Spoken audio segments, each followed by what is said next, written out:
Nathan McCain was a name that no one knew, a face that blurred into the crowds of the city, a soul tormented by a compulsion he neither understood nor wanted. By day, he worked as a maintenance technician in an unremarkable office building, a man of few words and even fewer friends. By night, he became something else entirely, a reluctant predator, driven by an inexplicable urge to kill. The first time it happened, Nathan was horrified. It was late one evening in October, and the city streets were awash with the vibrant hues of fallen leaves. Nathan had been walking home from work, his mind lost in the mundanities of his existence, when he saw her, a young woman, alone and vulnerable. He felt a sudden, overpowering impulse to follow her. His heart pounded in his chest, and his breath quickened, but he couldn't stop himself. He shadowed her through the dimly lit streets, his mind a whirlwind of confusion and fear. She entered a small park, taking a shortcut through the darkened paths. Nathan's hands trembled as he reached into his pocket and felt the cold metal of the utility knife he always carried. He didn't understand why he was doing this, why he was compelled to act on this horrifying urge. Before he knew it, he had pounced on her, his hand clamping over her mouth to stifle her screams as he plunged the knife into her chest. She crumpled to the ground, her eyes wide with terror and pain, and Nathan's stomach churned with revulsion. He watched the life drain from her body, feeling nothing but a sickening sense of guilt and horror. He dropped the knife and fled the scene, his mind racing with the knowledge of what he had done. In the days that followed, Nathan lived in a constant state of dread. He expected the police to come knocking on his door at any moment to arrest him for his heinous crime. But no one came. The city seemed to move on, oblivious to the monster that lurked within its midst. Nathan tried to carry on with his life, burying himself in his work and avoiding human contact as much as possible. But the compulsion didn't go away. It gnawed at him, an insidious whisper in the back of his mind, urging him to kill again. He resisted for as long as he could, but the urge grew stronger with each passing day. It was as though a dark force had taken hold of him, driving him to commit acts of violence against his will. He felt like a puppet, his strings pulled by an unseen hand. And so, despite his best efforts to fight it, he found himself hunting once more. The second victim was a homeless man, sleeping in an alleyway. Nathan approached him silently, his hands shaking as he gripped the knife.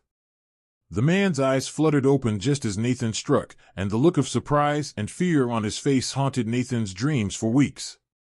He felt no satisfaction, no sense of accomplishment, only a deep, abiding shame. As the body count grew, so did Nathan's torment. He knew he was a monster, but he couldn't stop. He became more meticulous in his methods, careful to leave no evidence behind. He stalked his victims with the precision of a hunter, choosing those who were unlikely to be missed, those whose disappearances would cause the least amount of uproar. He hated himself for what he was doing, but he was powerless to resist the dark urges that consumed him. He tried to seek help, visiting therapists and confessing his urges, but he could never bring himself to tell them the full truth. He spoke in vague terms, hinting at violent thoughts and dark desires, but never revealing the extent of his crimes. The therapists offered advice and medication, but nothing seemed to help. Nathan was trapped in a cycle of violence and self-loathing, unable to break free. One night, as he sat alone in his apartment, Nathan made a decision. He would end it all. He couldn't live with himself any longer, couldn't bear the weight of his guilt. He took a bottle of pills from his medicine cabinet and downed them with a swig of whiskey, hoping for the sweet release of death. But fate had other plans. Nathan woke up in a hospital bed, his stomach pumped and his wrists restrained. He had failed even in his attempt to end his own life. He felt a sense of hopelessness wash over him, but also a strange sense of relief. Perhaps now he would be caught, perhaps now his reign of terror would come to an end. But once again, luck, or perhaps some dark force, was on his side. The doctors believed his story of a desperate man struggling with depression and released him after a few days of observation. He returned to his apartment, his mind a maelstrom of conflicting emotions. He knew he couldn't go on like this, but he didn't know how to stop. In a final, desperate attempt to escape his fate, Nathan packed his belongings and left the city. He moved to a small town in the middle of nowhere, hoping that the change of scenery would somehow cure him of his dark urges. For a while, it seemed to work. He found a job as a handyman and kept to himself, avoiding any situations that might trigger his compulsion. But the peace was short-lived. The urge returned, stronger than ever, and Nathan found himself once again stalking the streets at night, searching for his next victim. The town was small, and the disappearances quickly attracted attention. Whispers of a serial killer spread like wildfire, and the townspeople lived in fear. Nathan knew it was only a matter of time before he was caught. He could see the suspicion in their eyes, could hear the fear in their voices. He tried to resist, tried to fight the dark urges that controlled him, but it was no use. The compulsion was too strong.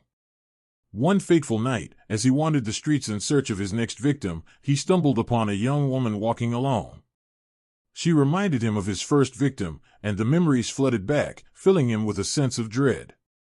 But the urge was too powerful to resist. He approached her, his heart pounding, and struck with swift, brutal force. The woman screamed, and for the first time, Nathan felt a pang of something other than guilt, something that felt disturbingly like satisfaction. He realized then that he had crossed the line, that he had become something truly monstrous. He fled the scene, but he knew it was only a matter of time before he was caught.